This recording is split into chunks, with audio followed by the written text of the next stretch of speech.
I see 5 white turkeys across there. I'm going to start on the left, okay? All right, why don't you just take out 1. 2.4. 2.4. And your windage is going to be essentially 0. It's boiling. Okay. All right. Firing.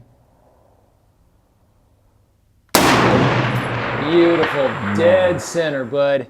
That was nice. That felt good. Sweet hit. This was a little 16-inch AR-10 carbine, not some big, heavy match rifle, and we weren't using match ammunition.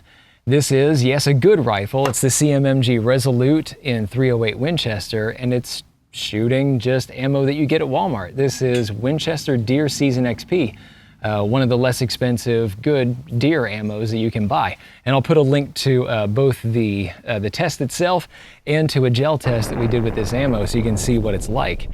But all of that shouldn't have added up to what we got, which was center punching targets out at 400 yards and 500 meters. The rifle apparently is good, but one of the other things that really made this possible is going to be the scopes that you see sitting here on the table. This is the Falcon Endura. It's a 34 millimeter tubed tactical scope. So this is going to be one that is set up for extreme long range if you want to get out there.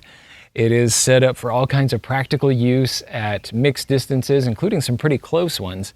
And instead of starting out this review talking about the specs and stats, we'll get into that here in a second, I really wanted to talk about what this is like to shoot.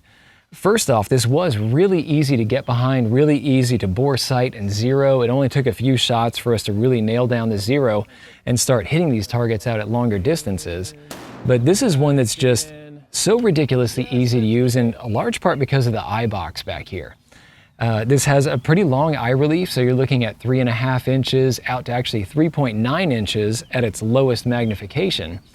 And with that, it's not just that you have some leeway for your magnum so it doesn't smack you in the face, but you also really get into just the ease of that eye box. It's really easy to get right behind this, be able to look straight through the center of the scope and be able to take a quick shot. This is something that doesn't really show up in, specs and stats. You're not going to see this in a list. This is something you have to try to find out. And I got to tell you that this is ridiculously easy to use. Parallax adjustment on this, all the controls, everything is easy to use out in the field. And so, okay, now let's go ahead and break down what this actually is. This is a 3.5 power scope at its bottom end, so that's right down in deer territory. This is something that you can use on larger targets, big game. This is something that you can use at closer distances.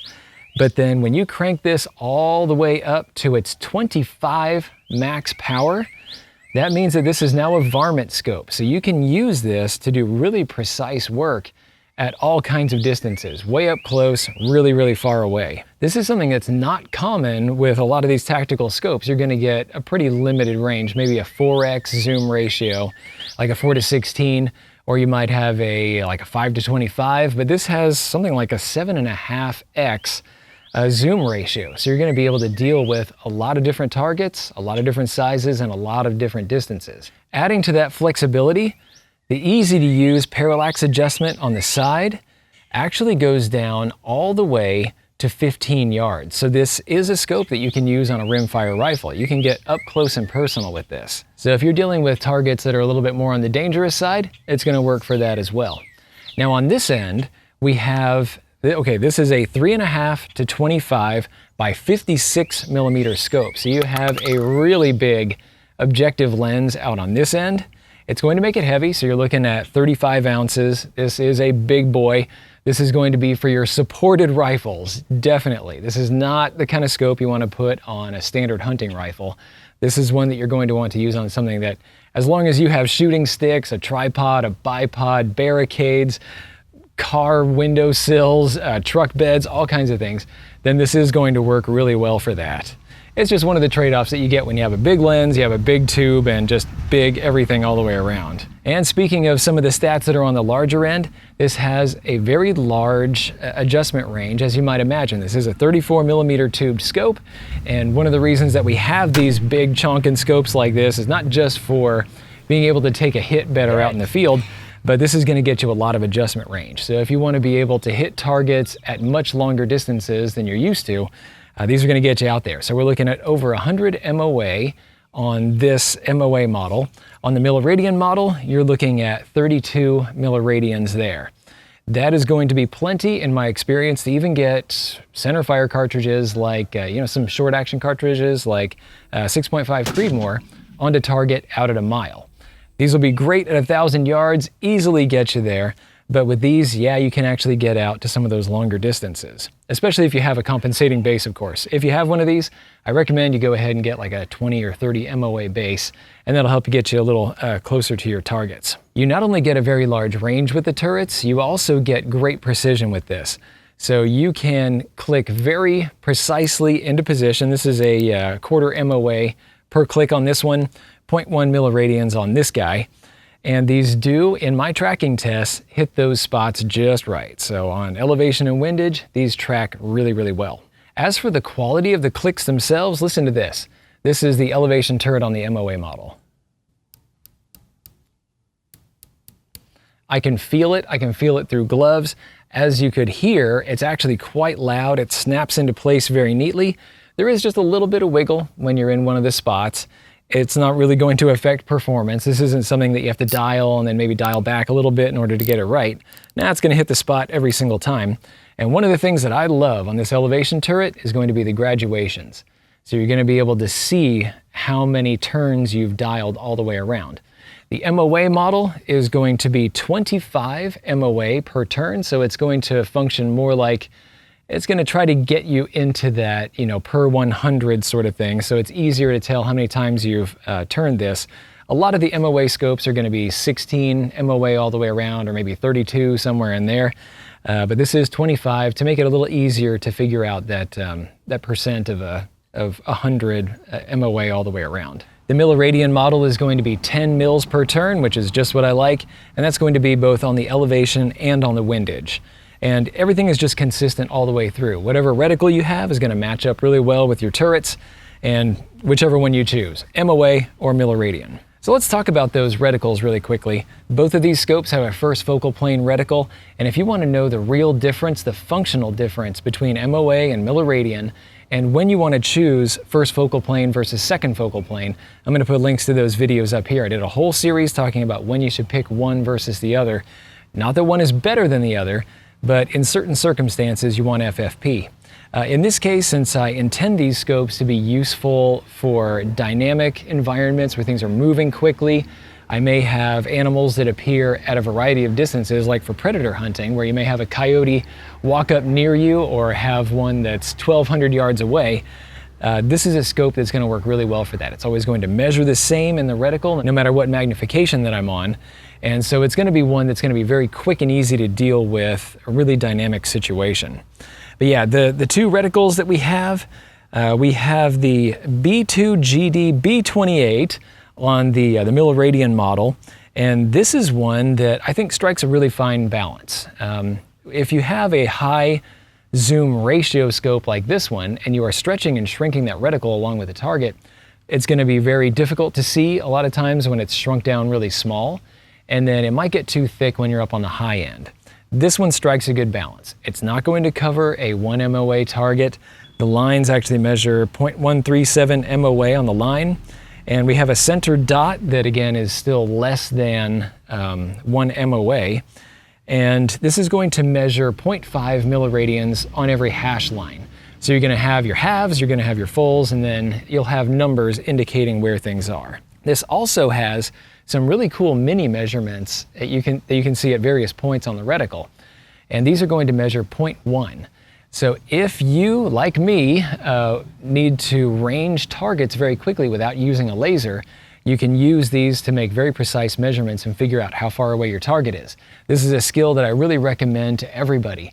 Learn how to do passive range estimation, and you're going to be much quicker on target. And if you're in a situation where maybe people are looking for you with infrared, they're not going to see your laser scanner. This is something that you can be much more passive with. On the MOA side, we have the M40 Plus Dot MOA line reticle. It's a lot like the deploy reticle, the FFP one in Bushnell. It has a center crosshair instead of a center dot, and you get a little bit of space so you can lead targets. You get a little bit of kind of cleanliness around it, so it's pretty easy to lead. Very easy to measure with this, And you can see that we have different sizes of hash lines to help you figure out what's 1 MOA, 2 MOA, and then we have numbers every 4 MOA. What this really added up to out in the field is that I could choose to dial or I could choose to use the reticle. It doesn't matter. If you want to make this more of a DMR type where you can very quickly use that Christmas tree reticle to aim off and aim over in order to make your hit, it's going to do that very precisely. If you want to dial, you can do that. If you want to stack the two at the same time, go for it. You can really start to get out to some extreme distances. If you've bottomed out your turrets, you've gone as far as you can go, and you want to be able to use the reticle for the rest of it, no problem. It's actually going to be pretty easy to do. Both of these are 14.8 inches in length, so not too shabby for such a big scope with so much flexibility to it. One of the things that I'd like to talk about for just a second is its image quality and some of the other kind of differences that you're going to get between the MOA and the MRAD model, which were a little bit different than I expected. Now, first off, the image through both of these is exactly the same. It is wonderful, it is sharp, you get great contrast, it just feels natural. You don't get that washout that you're going to get with certain scopes where it kind of gives it a filmic look, like there's just kind of a mess between you and it. All the colors remain really just kind of sharp and clear. There's no color cast, it doesn't shift anything at all. And it's just, like I say, easy to be behind it because of that.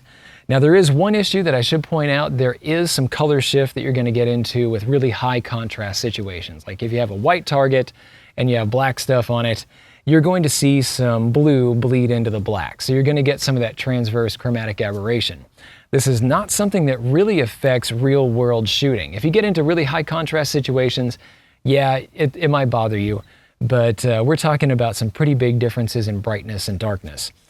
For the most part, though, it really is just super sharp. You see all kinds of detail. You can see those bullet holes. You can see mirage and see everything that you really want to out in the real world and be able to take that real world hit. And one thing that I should point out related to the parallax adjustment, this is one that once you have spun this into place, it's just going to nail down your parallax. It's probably not going to be off at least any significant amount. Sometimes there's a little variation between the two, but this is one where if you've got focus, then yeah, parallax is probably not going to be an issue at all.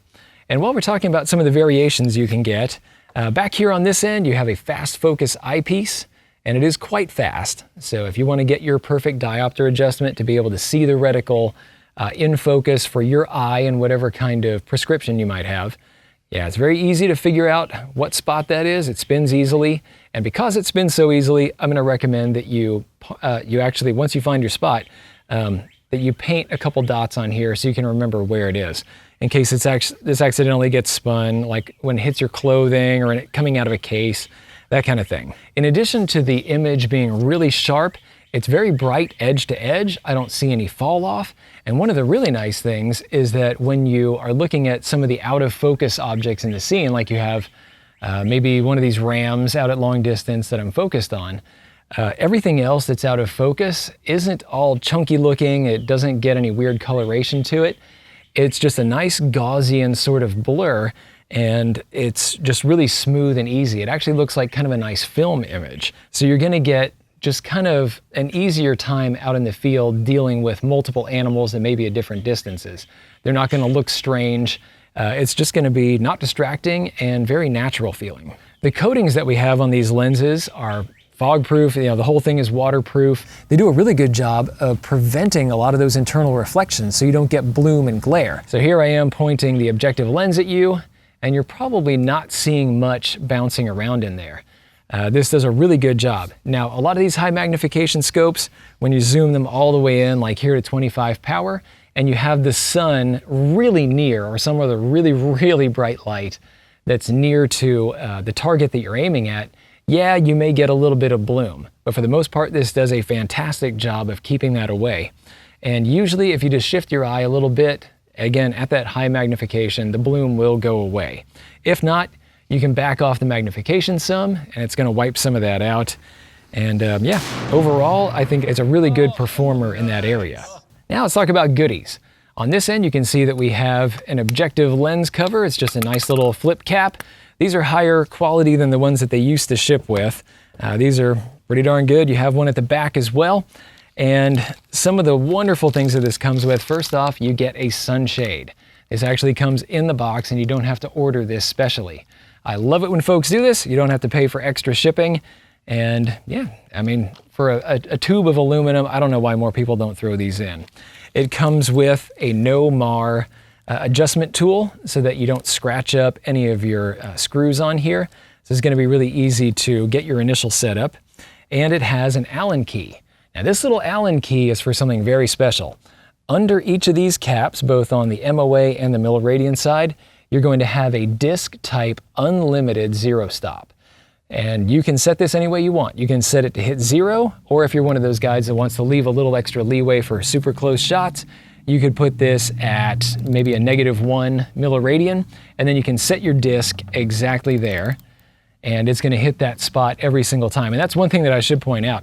In the box test, both of these performed really well, but they actually came back to 0 perfectly every single time that I spun these.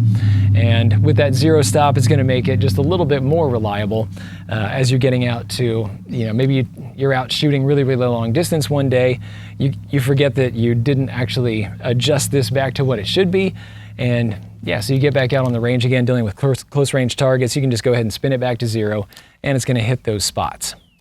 So yeah, that's what that's for.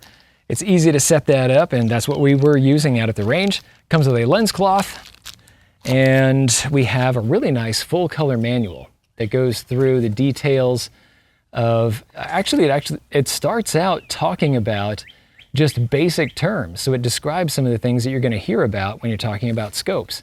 It gets into how to set that zero stop, and it's gonna talk about the reticles and what the various measurements are in here. This is one of the better manuals that I've seen. Falcon always does a really good job with these and has all the data that you need. One other goodie I didn't point out is that you get these throw levers just built right in. If you want to take them off, they just unscrew, but these are nice aluminum throw levers, and yeah, they just come installed. Okay, so let's talk about some of the differences between MOA and Milleradian that might be a little bit unexpected.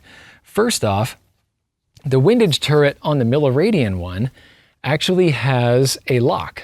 So you pull this out and then it's ready to spin. And then you push it back in and then it's locked. So this is going to have a little bit of extra security for those of you that are more on the tactical side of things. That way this is never going to float on you. And I'm the kind of guy that once I have set 0, I hardly ever touch this dial. I don't use windage adjustment here.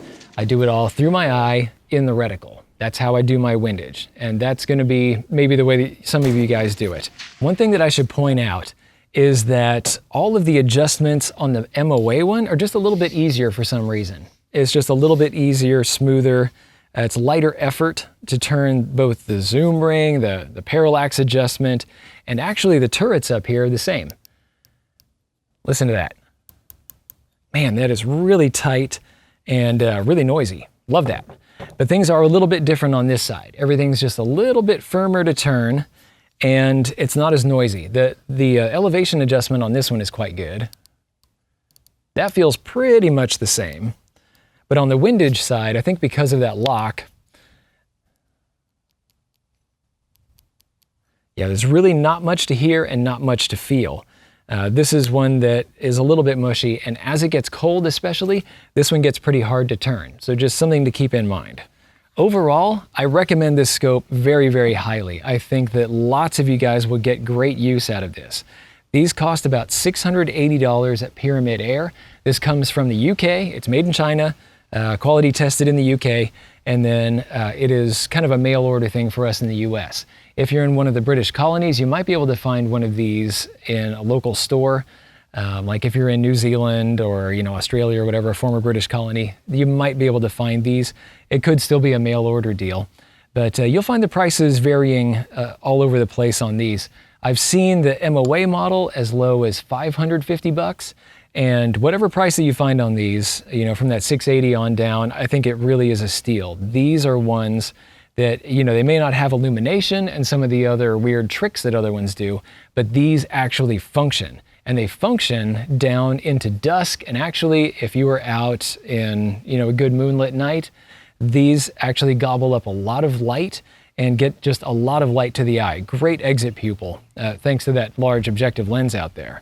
One of the biggest groups of people that I think would really enjoy these are those that are getting into tactical scopes for the first time. If you are looking for something that won't break the bank and it's going to let you practice at some of your closer distances and then eventually stretch out bit by bit and start taking on more difficult shots, this is a scope that I think is just perfect for that. If you don't like Christmas tree reticles, just ignore that data and you can use the regular Stadia, or you can dial and you can make your shots that way. But this is something that you can grow into over time, getting used to the Christmas trees and being able to both hold over and hold off for more and more difficult shots as you get used to reading wind, picking up on all those little cues, dealing with moving targets. Yeah, these are scopes that they'll just keep going with whatever you're going to be doing. One major factor that I'd like to point out that really recommends these scopes is going to be its ruggedness. Now, first off, when you get a 34mm tube, it's going to be able to take a hit better than some of the others in general. This tube is probably just a little bit thicker, and so this will be able to handle more of the difficulties that you'll have out in the real world. But even beyond that, this is not just a waterproof scope, this is actually IP67 rated, or IP67.